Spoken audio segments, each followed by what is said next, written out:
अस्सलाम वालेकुम स्टूडेंट्स। आज हम अपने अगले लेक्चर की तरफ चलेंगे चैप्टर नंबर 4 में। और हमारा जो अगला टॉपिक है वो मेंडलीव्स पीरियोडिक टेबल है। Mendeleev's periodic table was published in the year 1869 और लदरमियर्स क्लासिफिकेशन के कुछ टाइम बाद मेंडलीव्स का पीरियोडिक टेबल आया था। और जहाँ तक मैं समझता हूँ मेंडलीव्स पीरियोडिक टेबल की जो फाइंड है वो बहुत ही ब्रिलियंट है। मतलब एक तो उस वक्त के दौर में यानी कि 1869 में डिस्कवर्ड जितने एलिमेंट्स थे मेंडलीफ ने तमाम ही एलिमेंट्स को अपने टेबल में इंक्लूड किया था। और प्रॉपर्टीज़ के हिसाब से उस वक्त तक की आने वाली तमाम क्लासिफिकेशन में सबसे बेहतरीन था, सबसे बेहतर था मेंडलीव्स पीरियोडिक टेबल। तो फर्दर ऑन हम मूव करते हैं मेंडलीफ के पीरियोडिक टेबल की स्टेटमेंट की तरफ। तो इसकी फिजिकल मेंडलीव्स की स्टेटमेंट क्या है? स्टेटमेंट क्या है कि एलिमेंट्स की फिजिकल और केमिकल प्रॉपर्टीज पीरियोडिक फंक्शन होती है उसके एटॉमिक मास के। ठीक है, physical and chemical properties of elements are periodic functions of their atomic mass. मतलब कहने का ये है कि एलिमेंट्स की जो फिजिकल और केमिकल प्रॉपर्टीज है ना, वो डिपेंड करती हैं उनके एटॉमिक मास पर। आसान लफ्जों में वो डिपेंड करती हैं उनके एटॉमिक मास पर। यानी कि एलिमेंट्स को जब भी अरेंज किया जाएगा एक दूसरे से कैरेक्टरिस्टिकली सिमिलर होने पर, सिमिलर होने की बुनियाद पर, तो एलिमेंट्स को हमेशा उनके एटॉमिक मास के ऑर्डर में डिस्कस किया जाएगा, उनके एटॉमिक मास के ऑर्डर में प्लेस किया जाएगा। ठीक है, elements should have to be arrange in order of atomic masses. अच्छा, in order of atomic masses का मतलब है in the order of increasing atomic masses. ये बात याद रखिएगा, in the order of increasing atomic masses. अच्छा, मेंडलीव में और न्यूलैंड के क्लासिफिकेशन में फर्क है। देखो, मेंडलीव ने भी यही कहा था, न्यूलैंड ने भी यही कहा था कि एलिमेंट्स को in the order of increasing atomic masses रखो। और मेंडलीव भी यही बात कह रहा है कि एलिमेंट्स को in the order of increasing atomic masses रखो। लेकिन मेंडलीव और न्यूलैंड, इन दोनों में जो सबसे बुनियादी फर्क है दोनों की बात में, वो ये है कि मेंडलीव ने ये नहीं कहा था कि एलिमेंट्स को अगर आप एटॉमिक मास की बुनियाद पर रखेंगे तो हर 8वां एलिमेंट प्रॉपर्टी को रिपीट करेगा, हर 10वां एलिमेंट प्रॉपर्टी को रिपीट करेगा, हर 12वां एलिमेंट प्रॉपर्टीज को रिपीट करेगा। उसने फिक्स नहीं किया था।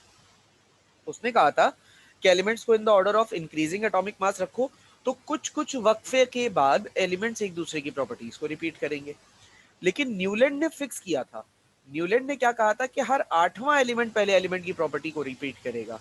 तो ये चीज न्यूलैंड की जो है वो एक ड्रॉबैक भी बनी बाद में, और यही बात मेंडलीव के पीरियोडिक टेबल में नहीं थी। ठीक है ना?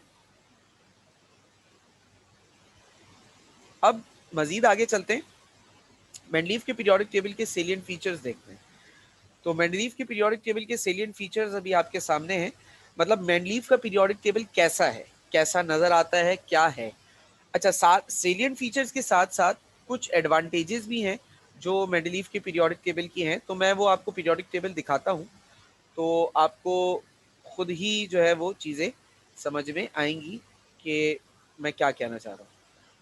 आपकी बुक के पेज नंबर शायद 60-61 के ऊपर मेंडलीव का पीरियोडिक टेबल बना हुआ है। ये तस्वीर वहीं से ली गई है। तो अब इसके सेलिएंट फीचर्स में यही आपको बताता हूं ताकि आपको पीरियोडिक टेबल देखते हुए बात समझ में आए कि मैं कहना क्या चाह रहा हूं। सबसे पहली बात कि मेंडलीव पीरियोडिक टेबल में 8 वर्टिकल कॉलम्स थे।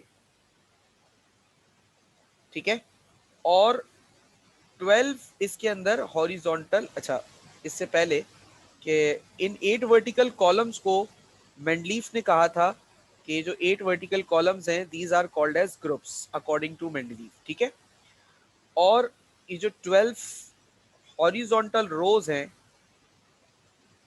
12 हॉरिजॉन्टल रोज, मेंडलीव ने इनको नाम दिया था पीरियड्स का। ठीक है, तो ये जो हॉरिजॉन्टल रोज आप देख रहे हैं फ्रॉम लेफ्ट टू राइट, यानी कि जब आप पीरियोडिक टेबल में ट्रेवल करें from left to this direction right, तो इसको हम कह रहे हैं पीरियड, यानी कि यहाँ से यहाँ इस तरफ जा रहे हैं, मूव कर रहे हैं हम लेफ्ट टू राइट, तो इसे हम कह रहे हैं पीरियोडिक स्टडी। और जब आप टॉप टू बॉटम मूव करेंगे, यानी कि ऊपर से नीचे की जानिब, यहाँ से ऊपर से नीचे की जानिब, तो इस चीज को हम कहेंगे ग्रुप स्टडी। ठीक है ना, लेफ्ट टू राइट जा रहे हैं तो periods, and top to bottom आ रहे हैं तो ग्रुप। ठीक है, अच्छा, इसी के हवाले से, इसी सेलियंट फीचर्स में एक बात ये भी है, ये एक दो सेलियंट फीचर्स आ गए मेंडलीव के पीरियोडिक टेबल के। एक और बात क्या है कि भाई ग्रुप का जो नंबर है, ग्रुप नंबर इंडिकेट्स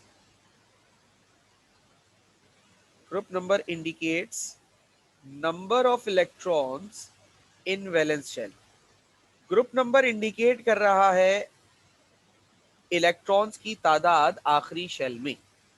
ग्रुप का नंबर इंडिकेट कर रहा है इलेक्ट्रॉन्स की तादाद आखिरी शेल में। जैसे कि देखो ये है ग्रुप 1। अब ग्रुप 1 के अंदर जितने भी एलिमेंट्स आ रहे हैं, जैसे हाइड्रोजन है, लिथियम है, सोडियम है, potassium, copper, rubidium, silver, copper, gold, ये सारे के सारे एलिमेंट्स के आखिरी शेल में इलेक्ट्रॉन कितने होंगे? ग्रुप का नंबर क्या है? 1, तो आखिरी शेल में इलेक्ट्रॉन भी 1 होंगे। इसी तरीके से ग्रुप का नंबर आ रहा है 2, तो इसका मतलब इन तमाम एलिमेंट्स में जो ग्रुप 2 में आ रहे हैं, इन सब के आखिरी शेल में जो इलेक्ट्रॉन्स होंगे वो भी 2 होंगे। जैसे कि beryllium, magnesium, calcium, beryllium, magnesium, calcium, zinc, strontium, cadmium, barium, mercury, इन सब के आखिरी शेल में कितने इलेक्ट्रॉन्स होंगे? इन सब के आखिरी शेल में 2 इलेक्ट्रॉन्स होंगे। सेम इसी तरीके से ग्रुप नंबर 3 में जितने भी एलिमेंट्स आ रहे हैं, उन सब के आखिरी शेल में 3 इलेक्ट्रॉन होंगे। ग्रुप नंबर 4 में जितने भी एलिमेंट्स आ रहे हैं, कार्बन, सिलिकॉन, टाइटेनियम वगैरह, इन सब के आखिरी शेल में भी 4 इलेक्ट्रॉन होंगे। सेम इसी तरीके से फॉर ग्रुप 5, 6, 7 एंड 8। ये बात करी मेंडलीव साहब ने अपने पीरियोडिक टेबल में। अब इसके कुछ एडवांटेजेस देखते हैं, जो मेंडलीव पीरियोडिक टेबल के जो एडवांटेजेस हैं, जो बहुत ही ज़्यादा मतलब हम कह सकते हैं कि एक्सेप्शनल हैं। तो मेंडलीव पीरियोडिक टेबल में जो एडवांटेजेस हमें मिले, तो मेंडलीव पीरियोडिक टेबल में जो एडवांटेजेस हमें मिले, वो उसमें सबसे पहला तो एडवांटेज ये था कि एक सिस्टमैटिक स्टडी जो है ना, वो एलिमेंट्स की आसान हो गई। सिस्टमैटिक स्टडी ऑफ एलिमेंट्स की जो एक सिस्टमैटिक स्टडी है वो आसान हो गई। सिस्टमैटिक स्टडी से यहाँ क्या मुराद है? देखो बेसिकली बात मैं यहाँ पे ये कहना चाह रहा हूँ कि तमाम के तमाम एलिमेंट्स एक पीरियड की शक्ल में, एक टेबल की शक्ल में आपके सामने आ गए। यहाँ पर आप देख सकते हैं कि तमाम एलिमेंट्स एक टेबल की शक्ल में आपके सामने हैं। तो इस टेबल की शक्ल का सिर्फ सामने होना ही इंपॉर्टेंट नहीं है, बल्कि इस टेबल से हमें बहुत सारी इंफॉर्मेशन मिल सकती है, जैसे कि number of electron in valence shell, एक इंफॉर्मेशन का हमने अभी थोड़ी देर पहले जिक्र भी किया आपसे। इसी तरीके से और भी इंफॉर्मेशन हैं जो इस पीरियोडिक टेबल के जरिए मिल सकती हैं। तो ये एक तो सबसे पहली इंपॉर्टेंट बात हो गई कि सिस्टमैटिक स्टडी जो है वो एलिमेंट्स की आसान हो गई बाय मेंडलीव्स पीरियोडिक टेबल। ठीक है, दूसरा, रदरफोर्ड ने मेंडलीव ने अपने पीरियोडिक टेबल में कुछ जगहों पर ना खाली जगह छोड़ी। देखो यहाँ पर खाली जगह है, इधर खाली जगह है, इधर खाली जगह है, इधर भी। इस तरीके से इसने कुछ कुछ जगहों पर अपने पीरियोडिक टेबल में खाली जगह छोड़ी। और यहाँ पर जहां पर भी इसने ये खाली जगह छोड़ी, इसने कहा आने वाले वक्तों में यहाँ पर एलिमेंट डिस्कवर हो गई। सबसे इंपॉर्टेंट और सबसे बेहतरीन एडवांटेज है मेंडलीव के पीरियोडिक टेबल का। इसने कहा आने वाले वक्तों में यहाँ पर एलिमेंट्स डिस्कवर होंगे। जो जगह मैं खाली छोड़ रहा हूँ, इन जगहों पर एलिमेंट्स डिस्कवर होंगे आने वाले वक्तों में। और वो एलिमेंट्स की प्रॉपर्टीज तक मेंडलीव ने बताई थी। अच्छा, इसके इस काम से, यानी कि इसने जब प्रिडिक्ट किया कि भाई आने वाले वक्तों में यहाँ पर एलिमेंट डिस्कवर होगा और उनकी प्रॉपर्टीज ऐसी होंगी, तो उन एलिमेंट्स को डिस्कवर करना बहुत आसान हो गया था मेंडलीव के इस बात बताने के बाद। और मेंडलीव के ये बात बताने के 2 साल के अंदर अंदर ही वो एलिमेंट्स डिस्कवर हो गए थे। मेंडलीव ने उनके नाम जो प्रपोज किए थे, यानी उनके बारे में जो बताया था, उन्होंने कहा कि आने वाले वक्तों में 3 एलिमेंट्स डिस्कवर होंगे। एक का नाम होगा एका बोरॉन, एक का नाम उन्होंने बताया एका सिलिकॉन, एक को उन्होंने कहा एका एल्यूमिनियम, एक का उन्होंने कहा एका एल्यूमिनियम। ठीक है, ये 3 एलिमेंट्स इन्होंने कहे थे। अच्छा, मेंडलीव चूंकि एक रशियन साइंटिस्ट थे, तो रशियन लैंग्वेज में वर्ड एका का मतलब जो होता है वर्ड एका का मतलब होता है सिमिलर, रशियन लैंग्वेज।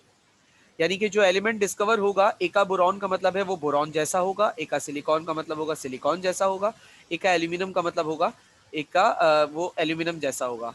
और इनकी ये बात सही भी साबित हुई। कुछ टाइम बाद एलिमेंट डिस्कवर हुए, बोरॉन जैसा जो एलिमेंट था वो था स्कैंडियम, सिलिकॉन जैसा जो एलिमेंट था वो था जर्मेनियम, और एल्यूमिनियम जैसा जो एलिमेंट था वो था गैलियम, जो बाद में डिस्कवर हुए और हमें पता भी चले। ठीक है ना? तो इस तरीके से अच्छा, ये और इनकी प्रॉपर्टीज जैसा कि मेंडलीफ ने बताया था इन एलिमेंट से मिलती जुलती थी, तो ये एलिमेंट्स की प्रॉपर्टीज इनसे मिलती जुलती भी थी। तो ये एक सबसे इम्पॉर्टेंट कैरेक्टरिस्टिक है मेंडलीफ साहब के पीरियोडिक टेबल का, जो कि यहाँ पर आप देख सकते हैं। और इससे इन्होंने एक बड़ा इम्पॉर्टेंट काम कर दिया कि नए एलिमेंट्स की प्रिडिक्शन जो है इन्होंने आसान बना दी। तो ये एक बड़ा एडवांटेज है इनके पीरियोडिक टेबल का। इसके बाद तीसरा और आखिरी एडवांटेज जो मेंडलीफ साहब के पीरियोडिक टेबल का है, इन्होंने करेक्ट किया, करेक्टिफाई many doubtful atomic masses.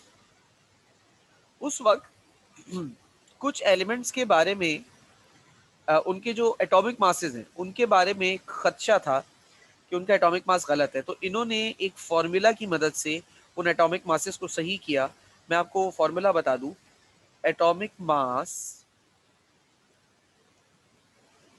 Is equal to valency multiply by equivalent weight. ये फॉर्मूला था।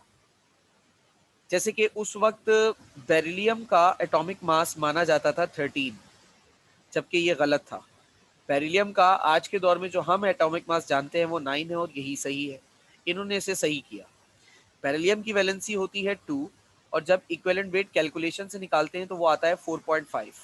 4.5 को 2 से मल्टीप्लाई करते हैं तो आंसर आता है 9। तो इस तरीके से इन्होंने बेरिलियम का एटॉमिक मास निकाला था। और सिर्फ बेरिलियम ही नहीं बल्कि कुछ और एलिमेंट्स जिनके एटॉमिक मासेस के बारे में शक था कि ये मासेस सही हैं या नहीं है, उस तरह के कुछ एटॉमिक मासेस इन्होंने करेक्टिफाई किए थे अपने पीरियोडिक टेबल की मदद से। तो ये भी एक बड़ा एडवांटेज था मेंडलीफ साहब के पीरियोडिक टेबल का। यहाँ पर आप लोग स्क्रीनशॉट ले लीजिएगा। अब मैं इस पीरियोडिक टेबल के डिफेक्ट्स को डिस्कस करूंगा, डिसएडवांटेजेस को डिस्कस करूंगा। Now moving on to defects. Mendeleev साहब के पीरियोडिक टेबल में कुछ खराबियां दी थी। यहाँ पे मैं इस पिक्चर को सामने रखते हुए ही सारे डिफेक्ट्स आपके सामने रखूंगा ताकि आपको समझ में आए कि इनसे गलतियां कहाँ कहाँ हुई। सबसे पहले इन्होंने वायोलेट किया अपने ही रूल को, वायोलेट हिज रूल। अपने रूल को इन्होंने वायोलेट कर दिया। रूल क्या था कि एलिमेंट्स को in the order of increasing atomic masses place करना है।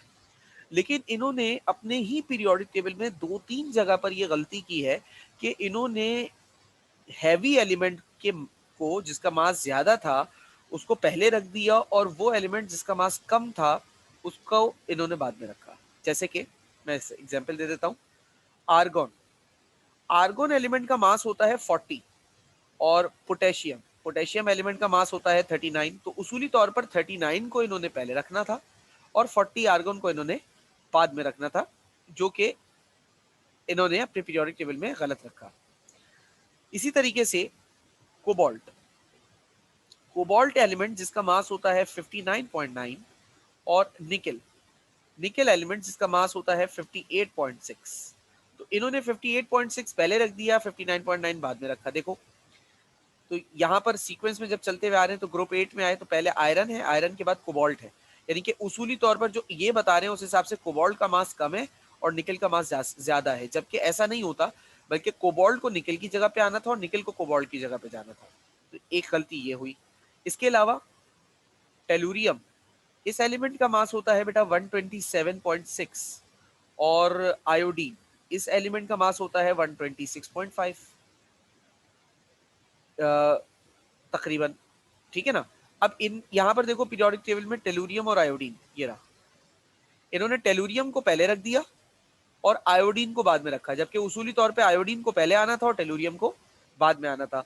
तो सबसे पहली गलती तो इन्होंने यही की कि अपनी ही बात से ये मुनहरिफ हो गए, अपनी ही बात से इनकार कर बैठे। ठीक है। दूसरी बात, इन्होंने अपने पीरियोडिक टेबल में आइसोटोप्स को कोई जगह नहीं दी। No place of isotopes, isotopes की कोई जगह नहीं है इनके पीरियोडिक टेबल में। अब देखो, ये बात हम जानते हैं कि ऐसे एलिमेंट्स जिनका एटॉमिक नंबर सेम होता है बट उनका मास नंबर अलग होता है, वो क्या कहलाते हैं? आइसोटोप्स। अब जैसे हाइड्रोजन है, हाइड्रोजन का एक एटम होता है 1 1, एक एटम होता है 1 2, एक एटम होता है 1 3। ये आइसोटोप्स के बारे में आपको पिछले चैप्टर्स में पढ़ा चुका हूं, ठीक है। तो अब यहाँ देखो, सबका एटॉमिक नंबर तो सेम है, वो जाने दो, मास नंबर अलग अलग है। तो हाइड्रोजन को सिर्फ H1 प्लेस करना हमारे लिए बड़ा गलत हो जाएगा।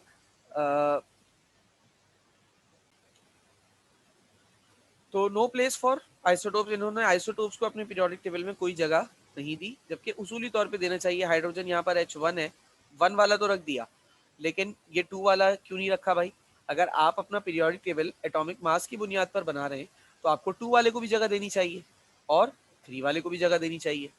भाई 1 के बाद डायरेक्ट 7 तो नहीं आएगा ना, 1 के बाद बीच में 2 मास का हाइड्रोजन आइसोटोप भी है, 3 मास का हाइड्रोजन आइसोटोप भी है, तो उनको भी तो रखो, फिर जाकर कहीं 7 पर जाना। लेकिन इन्होंने किसी भी एलिमेंट के आइसोटोप को अपने पीरियोडिक टेबल में जगह नहीं दी, तो ये एक इनकी गलती थी। और उसके अलावा कुछ डिसिमिलर एलिमेंट्स को इन्होंने उठाकर एक ही ग्रुप में रख दिया। डिसिमिलर एलिमेंट्स कुछ ऐसे थे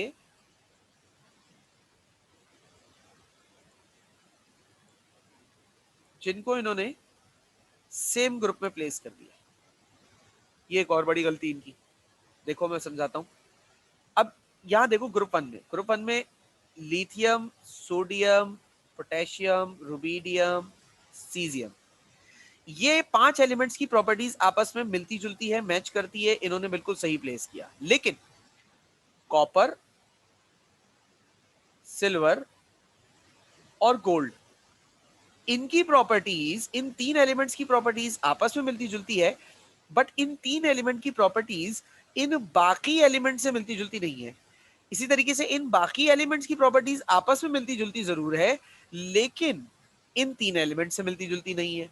ये गलती इन्होंने सिर्फ यही नहीं की बल्कि और भी जगह की है। देखो, बेरिलियम, मैग्नीशियम, कैल्शियम, स्ट्रोंशियम और बेरियम, इन 5 एलिमेंट्स की प्रॉपर्टीज आपस में मिलती जुलती है, लेकिन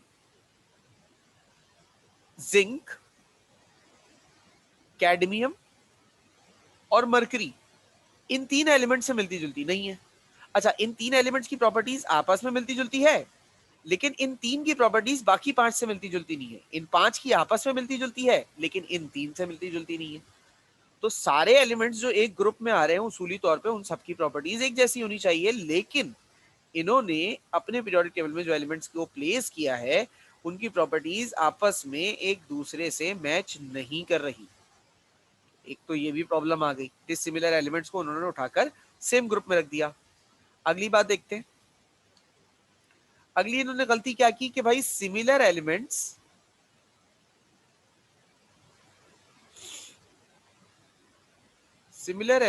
प्लेस्ड इन डिफरेंट ग्रुप्स, एक जैसे ही एलिमेंट्स को उठाकर इन्होंने अलग अलग ग्रुप में प्लेस कर दिया। जैसे कि अब यहां पर देखिएगा, ये एलिमेंट है बेरियम, ये व्हाइट सर्कल से जैसे हाईलाइट कर रहा हूं, बेरियम। और ग्रुप 4 में एक एलिमेंट है ये लेड। इनकी प्रॉपर्टीज काफी हद तक सिमिलर होती हैं, barium and lead are similar. ये सिमिलर होते हैं बहुत ज्यादा, but still place in different group. But फिर भी इन्होंने क्या किया, इनको दूसरे मतलब मुख्तलिफ ग्रुप्स में उठाकर रख दिया। तो ये एक और इनकी सबसे बड़ी गलती है। लास्ट, इनका periodic table fail to give idea of atomic structure. Atomic structure का आइडिया इनका पीरियोडिक टेबल नहीं दे सका। अब ये एटॉमिक स्ट्रक्चर का आइडिया नहीं दे सका से क्या मुराद है सर? एटॉमिक मॉडल तो हमने चैप्टर 3 में पढ़े हैं, एटॉमिक मॉडल्स तो मतलब बाद में आए हैं, उससे एटॉमिक स्ट्रक्चर का क्या ताल्लुक? अभी देखो, अगला टॉपिक मैं आपको पढ़ाऊंगा मॉडर्न पीरियोडिक टेबल का। तो जो मॉडर्न पीरियोडिक टेबल है, मॉडर्न पीरियोडिक टेबल से हमें एलिमेंट्स के एटॉमिक स्ट्रक्चर्स के बारे में जानकारी हासिल होती है, हमें पता चल जाते हैं। तो लेकिन इनके पीरियोडिक टेबल से हमें ये पता नहीं चल रहा। तो इस तरह के 5 डिफेक्ट्स भी हैं रदरफोर्ड के एटॉमिक मॉडल के, जो कि बाद में मॉडर्न पीरियोडिक टेबल में दुरुस्त हो गए। आप यहाँ पर इसका स्क्रीनशॉट ले लें, उसके बाद हम अपने चैप्टर के नेक्स्ट टॉपिक की तरफ जाएंगे, that is modern periodic table. अच्छा, मेंडलीव का पीरियोडिक टेबल बहुत इंपॉर्टेंट है, लॉन्ग क्वेश्चन आंसर्स में आता है ये अक्सर, तो इसे कंसिडरेशन में रखिएगा। जी बेटा, तो नेक्स्ट टॉपिक की तरफ चलते हैं। इसके लिए थोड़ा सा पहले इंट्रोडक्शन दे दूं। इन द ईयर 1914 1914 में एक साइंटिस्ट थे जिनका नाम था हेनरी मोजले। एक साइंटिस्ट थे जिनका नाम था हेनरी मोजले, डिस्कवर्ड एटॉमिक नंबर। इन्होंने एटॉमिक नंबर को डिस्कवर किया। इन्होंने एटॉमिक नंबर को डिस्कवर किया। अच्छा, एटॉमिक नंबर की डेफिनेशन वैसे तो पहले भी बताइए क्या होती है एटॉमिक नंबर की डेफिनेशन, या फिर हल्का सा एक इंडिकेशन देता हुआ चलूं। एटॉमिक नंबर की डेफिनेशन होती है number of proton in an atom. किसी एटम में प्रोटॉन्स की तादाद क्या कहलाती है? Atomic number. अच्छा, यहाँ पर किसी स्टूडेंट के जहन में क्वेश्चन आ सकता है कि सर, हमने तो ये पढ़ा है कि 1886 में गोल्डस्टीन नाम के साइंटिस्ट ने प्रोटॉन को डिस्कवर किया। डिस्कवर्ड प्रोटॉन, इन्होंने डिस्कवर किया प्रोटॉन को। आज आप, और आपने ये बात पढ़ाई है, आज आप कह रहे हैं कि 1914 में मोजले ने एटॉमिक नंबर डिस्कवर किया, इसका मतलब होता है नंबर ऑफ प्रोटॉन। तो ये तो बात सही नहीं हो रही सर। बेटा, मैं ये नहीं कह रहा कि गोल्डस्टीन ने प्रोटॉन को डिस्कवर नहीं किया, बल्कि मोजले ने डिस्कवर किया। मैं ऐसा नहीं कह रहा। मैं ये कह रहा हूं कि मोजले ने एटॉमिक नंबर डिस्कवर किया। भाई, गोल्डस्टीन ने 1886 में प्रोटॉन को डिस्कवर कर लिया, ठीक है। उसके बाद 1914 में हेनरी मोजले नाम के साइंटिस्ट ने एटॉमिक नंबर, यानी कि नंबर ऑफ प्रोटॉन, जो एक एटम में नंबर ऑफ प्रोटॉन होते हैं ना, वो नंबर ऑफ प्रोटॉन एलिमेंट्स की बहुत सारी कैरेक्टरिस्टिक्स पे डिपेंड करते हैं। एलिमेंट्स की कैरेक्टरिस्टिक पर इन प्रोटॉन्स की तादाद डिपेंड करती है, ये डिस्कवर किया था। यानी कि किसी एटम में प्रोटॉन कम होंगे, जैसे एक सिंपल सी मिसाल दे देता हूँ, किसी एटम में प्रोटॉन कम होंगे तो उसका मास कम होगा, किसी एटम में प्रोटॉन ज्यादा होंगे तो उसका मास ज्यादा होगा। ये एक सिंपल सी एग्जांपल। इस तरीके की बहुत सारी कैरेक्टरिस्टिक्स हैं जिन पर प्रोटॉन की तादाद डिपेंड करती है। ये बात कि एलिमेंट की कैरेक्टरिस्टिक प्रोटॉन की तादाद पे डिपेंड करती है, ये बात मोजले ने बताई थी। और इसी ने ही पहली मर्तबा एटॉमिक नंबर के लफ्ज का इस्तेमाल किया था, नंबर ऑफ प्रोटॉन के। तो इस वजह से हम इसको ये बात कह रहे हैं, ये नहीं कह रहा कि गोल्डस्टीन ने प्रोटॉन डिस्कवर नहीं किया। ठीक है, होप सो आप लोगों को क्लियर हुआ होगा। अच्छा, जब 1914 में मोजले ने एटॉमिक नंबर डिस्कवर किए, और एटॉमिक नंबर की डिस्कवरी हमारे सामने आने के बाद मोजले ने, मतलब लोगों ने ये सोचना शुरू कर दिया कि एलिमेंट की कैरेक्टरिस्टिक प्रोटॉन्स पर भी अगर डिपेंड करती है, बहुत सारी अलग अलग कैरेक्टरिस्टिक, तो हो सकता है, it might be a chance, कि पीरियोडिसिटी भी जो है वो एटॉमिक नंबर पर डिपेंड करती हो। It might be a chance. उस वक्त तक तो जितने भी पीरियोडिक क्लासिफिकेशन हो रही थी, पीरियोडिसिटी देखी जा रही थी, तमाम की तमाम पीरियोडिक क्लासिफिकेशन या पीरियोडिसिटीज जो है वो एटॉमिक मास की बुनियाद पर देखी जा रही थी, एटॉमिक नंबर की बुनियाद पर तो कोई भी नहीं देखी जा रही थी। ठीक है ना? तो ये पहला एक वो इंस्टेंस था जिस वक्त ये चीज सोची गई कि एटॉमिक नंबर पे भी चीज डिपेंड कर सकती है। और फिर इसके बाद इसके ऊपर काम शुरू हुआ कि क्या एलिमेंट की प्रॉपर्टीज एटॉमिक नंबर पर डिपेंड करती है। और उसके बाद इस चीज के ऊपर सोच विचार शुरू हुआ कि हाँ भाई, करती है या नहीं करती है, और उसके ऊपर रिसर्च शुरू हुई। फिर साइंटिस्ट ने उसके ऊपर रिसर्च की, और 1919 में मॉडर्न पीरियोडिक लॉ पब्लिश हुआ। जब साइंटिस्ट ने रिसर्च की तो उनको पता चला कि एलिमेंट्स की कैरेक्टरिस्टिक्स दरअसल मास पर तो डिपेंड करती ही नहीं है। एलिमेंट की जो कैरेक्टरिस्टिक्स हैं, यानी कि पीरियोडिक कैरेक्टरिस्टिक्स हैं, वो दरअसल दरअसल एटॉमिक नंबर पे डिपेंड करती हैं, एटॉमिक मास पर डिपेंड नहीं कर। Is that clear to you all? आगे चलेंगे। अब आपके सामने मॉडर्न पीरियोडिक लॉ की स्टेटमेंट है, तो इसे जरा सा देखिएगा। The physical and chemical properties of elements are periodic functions of their atomic numbers. अच्छा, इस स्टेटमेंट को और मेंडलीव की स्टेटमेंट को अगर आप देखें तो दोनों की स्टेटमेंट एक जैसी ही है। मैं मेंडलीव की स्टेटमेंट भी आपके सामने ले आता हूँ। मेंडलीव की statement, physical and chemical properties of elements are periodic functions of their atomic masses. और ये रही modern periodic law, atomic numbers. तो एटॉमिक मास यानी कि दोनों ही स्टेट लॉज में फर्क सिर्फ एटॉमिक मास और एटॉमिक नंबर के लफ्ज का है, इसके अलावा और कोई फर्क नहीं है। ठीक है, यानी कि अगर मेंडलीव का लॉ आप लोगों को समझ में आया तो हम इसे ऐसे एक्सप्लेन कर सकते हैं कि एलिमेंट्स की जो फिजिकल और केमिकल प्रॉपर्टीज होती हैं वो डिपेंड करती हैं उन एलिमेंट्स के एटॉमिक नंबर्स पर। ठीक है, एटॉमिक मास पर नहीं बल्कि एटॉमिक नंबर पर डिपेंड करते हैं। अब जो मॉडर्न पीरियोडिक टेबल है आपके सामने, आपके बुक के पेज नंबर 64 पर बना हुआ है, वो कुछ इस तरीके का है। बुक के पेज नंबर 64 पर आप जाएंगे तो आपको ये मॉडर्न पीरियोडिक टेबल नजर आएगा। और ये सारे एलिमेंट्स हैं, इनके सिंबल्स दिए हुए हैं, और ऊपर की जानिब इनका एटॉमिक नंबर लिखा हुआ है, नीचे की जानिब इनका पूरा नाम और इनका मास नंबर लिखा हुआ है, एटॉमिक मास लिखा हुआ है, सॉरी। ठीक है, तो इस तरीके का आपका मॉडर्न पीरियोडिक टेबल है। अब हम मॉडर्न पीरियोडिक टेबल के बारे में डिटेल में डिस्कस करेंगे कि मॉडर्न पीरियोडिक टेबल को पढ़ते किस तरीके से हैं, देखते किस तरीके से हैं, और मॉडर्न पीरियोडिक टेबल से हमें कैसी और क्या क्या जानकारी हासिल होती है। तो बिल्कुल डिटेल में इंशाल्लाह मॉडर्न पीरियोडिक टेबल डिस्कस करेंगे। तो सबसे पहले मॉडर्न पीरियोडिक टेबल का एक हल्का सा इंट्रोडक्शन कराने के लिए आपके सामने मैंने एक खाका बनाया है, बिल्कुल ऐसा ही खाका जैसा यहाँ पर मॉडर्न पीरियोडिक टेबल है। तो इसकी तस्वीर अपने जहन में रखिएगा और इस खाके को देखिएगा। अब यहाँ पर मैंने पीरियोडिक टेबल को बेसिकली, पीरियोडिक टेबल में जो एलिमेंट्स हैं उनको मुख्तलिफ हिस्सों में डिवाइड किया। ठीक है, हमारा पीरियोडिक टेबल दो फैमिलीज में डिवाइडेड है। एक कहलाती है फैमिली ए और एक कहलाती है फैमिली बी। ठीक है, दो फैमिलीज में हमारा पीरियोडिक टेबल डिवाइडेड है। तो एक कहलाती है फैमिली ए और एक कहलाती है फैमिली बी।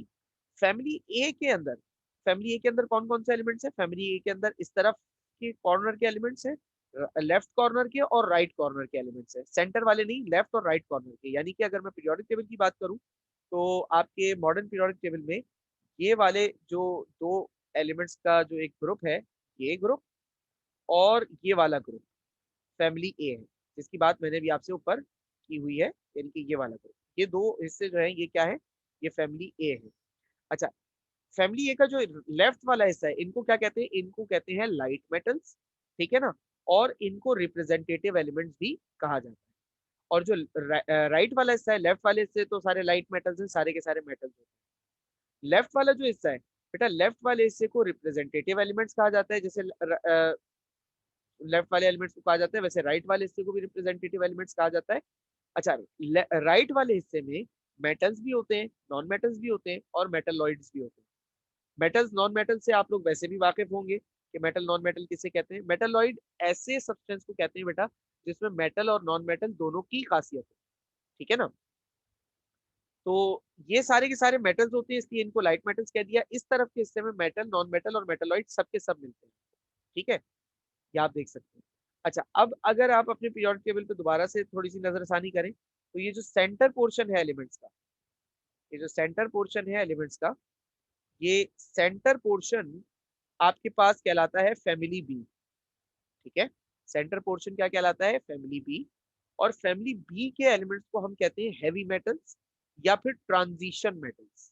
अच्छा, हैवी मेटल्स, अच्छा सर इनको लाइट मेटल्स कह रहे हैं, इनको हैवी मेटल्स कह रहे हैं, इसका क्या मतलब है बेटा? वैसे तो आगे चलूंगा तो मैं इसे मजीद क्लियर करूंगा, लेकिन अभी सरसरी तौर पे आपको बता देता हूँ। लाइट मेटल्स ऐसे मेटल को कहते हैं बेटा जिनकी डेंसिटी कम होती है, और हैवी मेटल ऐसे मेटल्स को कहते हैं जिनकी डेंसिटी ज्यादा होती है।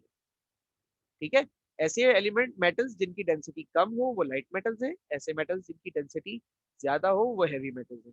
अच्छा, डेंसिटी के कम ज्यादा होने से क्या होता है? बेसिकली डेंसिटी के बेटा कम ज्यादा होने से एलिमेंट हल्का या भारी होता है।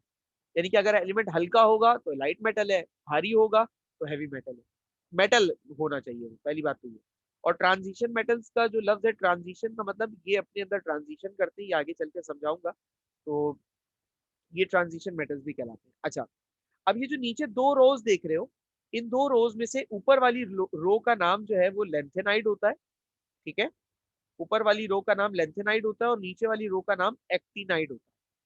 और ये रॉ अलग नहीं है पीरियोडिक टेबल से, इनको बस अलग करके लिखा गया है आसानी के लिए, समझने के लिए। ये रॉ कहाँ से कंटिन्यू होती है अगर आपने देखना है, तो ये रॉ यहाँ से कंटिन्यू होती है, यानी कि ये वाली रॉ यहाँ से कंटिन्यू हो रही है, और ये वाली नीचे वाली रॉ जो है वो यहाँ से कंटिन्यू हो रही है, ठीक है ना।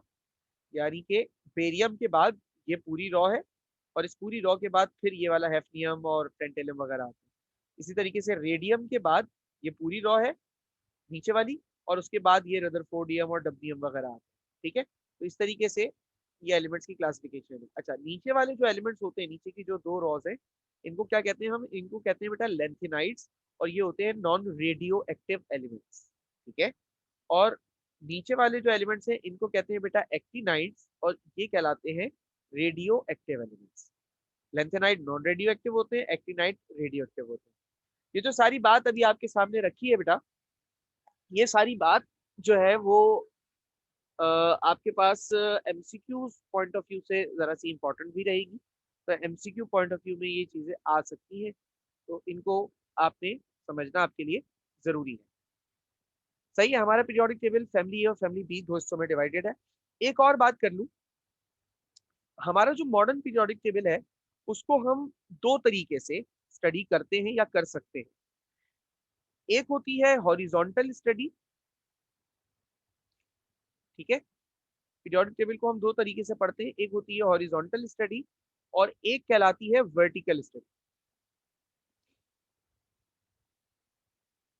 Horizontal study, horizontal study periods को कहते हैं, और वर्टिकल स्टडी ग्रुप्स को कहते हैं। यानी कि अगर पीरियोडिक टेबल को आप टॉप टू बॉटम पढ़ रहे हैं, ठीक है, टॉप टू बॉटम पढ़ रहे हैं, तो वो ग्रुप है। और अगर आप पीरियोडिक टेबल को लेफ्ट टू राइट पढ़ रहे हैं तो वो पीरियड्स। ये चीज दरअसल कह रहे हैं, टॉप टू बॉटम पढ़ रहे हैं तो ग्रुप्स, और लेफ्ट टू राइट पढ़ रहे हैं तो पीरियड्स। हॉरिजॉन्टल और वर्टिकल स्टडी का मतलब ये होता है। अभी मजीद ग्रुप्स और पीरियड के हवाले से आपसे बातचीत इंशाल्लाह आने वाले लेक्चर में हम करेंगे, और इन ग्रुप्स और पीरियड्स को भी हम तफसीली तौर पर डिस्कस करेंगे। इसी के साथ आज के लेक्चर को हम यहाँ पर ख़त्म करेंगे। आप लोगों को कोई भी क्वेश्चन हो या कंफ्यूजन हो तो आप लोग उससे डायरेक्टली व्हाट्सएप के जरिए कांटेक्ट कर सकते हैं। नोट्स इस चैप्टर में मैंने पिछले लेक्चर के साथ लगा असाइन किए थे आपको, तो नोट्स क्लास 8 अपनी पूरी कॉपी के अंदर लिखेंगी, ठीक है।